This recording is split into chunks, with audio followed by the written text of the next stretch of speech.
Welcome to CSL TV. And I just hope you guys are having a beautiful, blessed day. Now, if you're new to the channel, this is just a review, a reaction, as well as an informational channel. Hopefully, the informational part help you or someone out, and we just gonna watch some videos and talk about them. And if you've been rocking with your boy, I just gotta say, hey, thank you so much for watching these videos with me, because you could be somewhere else trying to watch these videos, but yeah, you rocking with CSL TV. And I just want to say thank you so much, because we just seeing and hearing about so much crazy stuff. It's like, oh man, what didn't happen? Who didn't happen? Just like this dude, as you can see, this transgender situation, which is very sad. And I don't think 35 years is enough. You should have got 50. But anyway, I ain't gonna hold it up too much, so let's get it.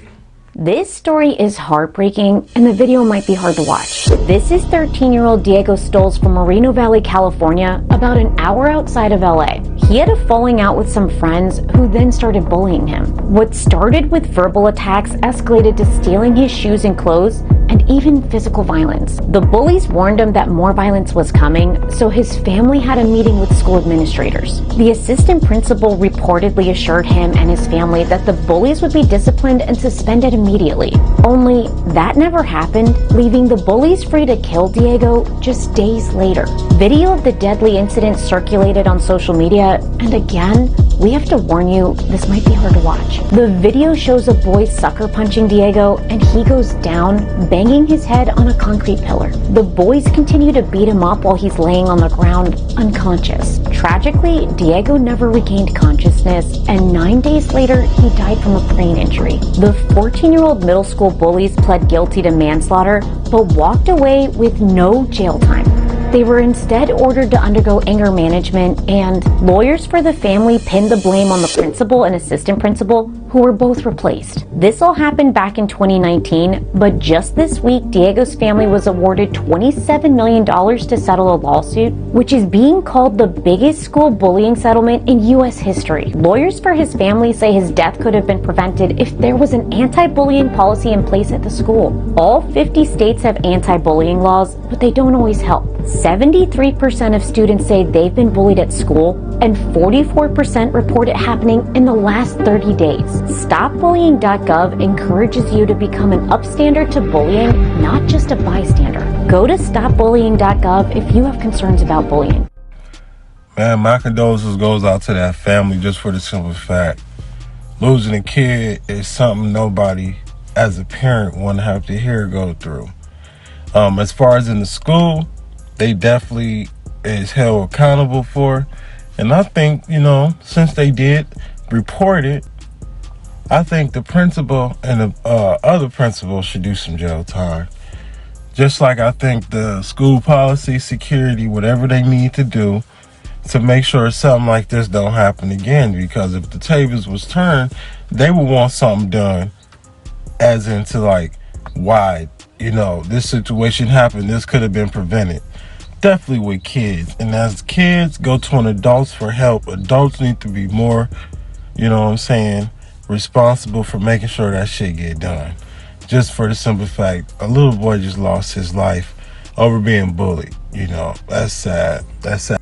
Shout out to Angie over at Notice News, but man, I don't know. I understand what they're saying about this gun control stuff, but think about it, if you take away all the guns, what would you be left with? People going around these beautiful trees, finding objects to sharpen them up, make knives, using rubber bands or whatever to make weapons out of whatever. And then a lot of people ain't knowledgeable to go get certain things to make a gun, or to make this, or to make that. So then you will see a lot more, messed up stuff. Because people will be defenseless now. The crazy people, you can't stop crazy people. They crazy. You can't do nothing about crazy people. All you can do is hope you can protect yourself and recognize the signs. That's all you can do. The Mrs. Potato restaurant was only partially filled. One of the tables still in use was occupied by a family of 4, 2 adults and 2 children, an 11-year-old boy and a 4-year-old girl. Flavane, who was not assigned to the table, noticed a number of off-putting occurrences while taking the family's order. Previous to the waitress's first approach to the table, she did notice a scratch on the boy's face. When she came over to see if they needed anything else, she noticed multiple visible bruises on the boy, including on his face. Flavane also took note of the fact that the 11-year-old was also the only one at the table who did not receive a food order. Adult male, later identified as the child's stepfather, stated that the boy would eat when they arrived at home. Being a mother herself and recognizing the multiple red flags of child abuse, the heroic waitress immediately did her due diligence to make sure the boy was okay. She hastily created a small sign to silently ask if he was okay and if he needed help, and placed it in a manner that he could only see. When he was able to confirm Flavane's suspicions that he was being abused, she discreetly dialed 911. Orlando Police 911, this is Fahad on the recorded line. What's the address of your emergency? It's 4550 South Kirkman Road. 4550 South Kirkman Road? Yes. Alright, do you need the police or the paramedics there?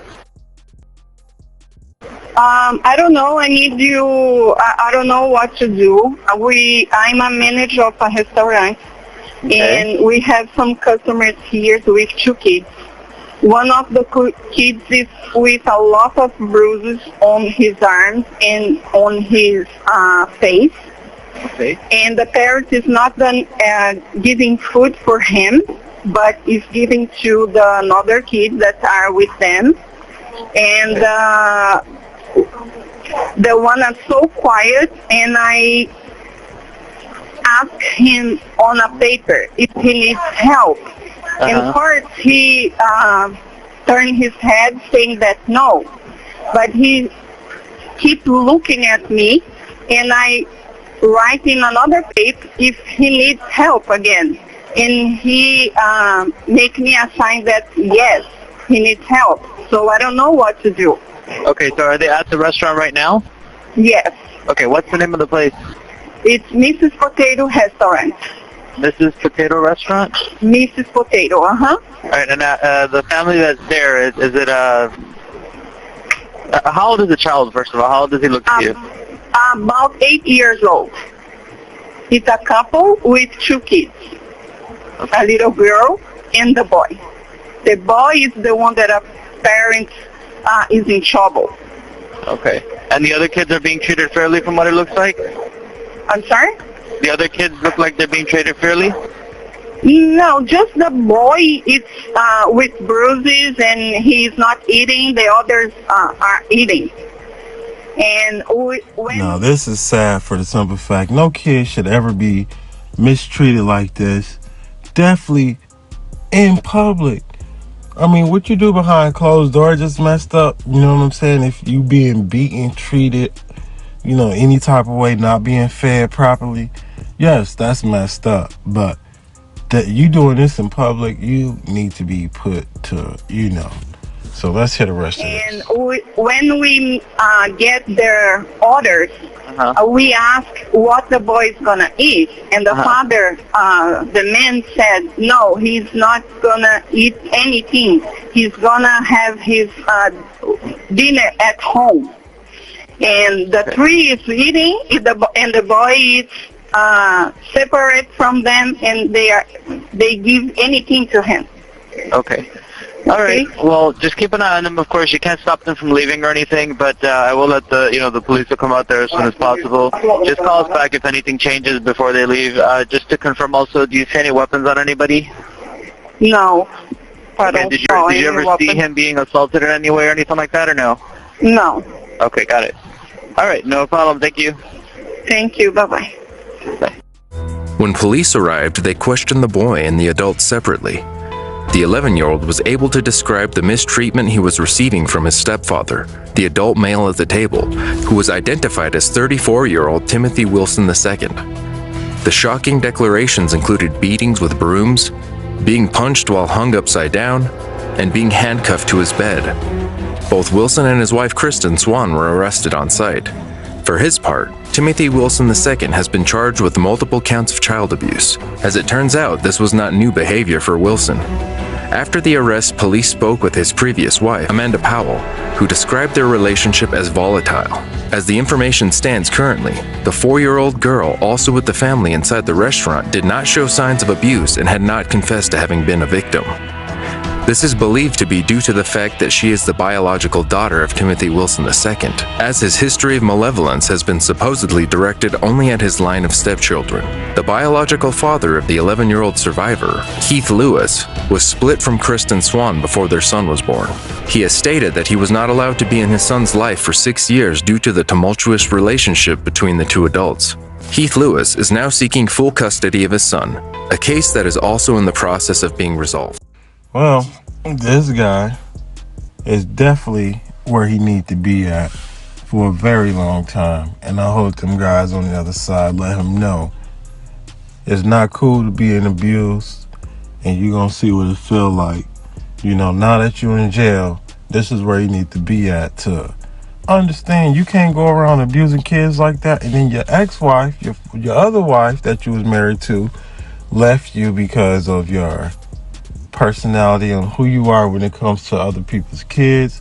And if you like that with other people's kids, you just like that in general because you just want to harm kids. So you're a child abuser, and you might look at it any way you want, but you're a child abuser. No kid should be treated like that. You know, that's so messed up, man.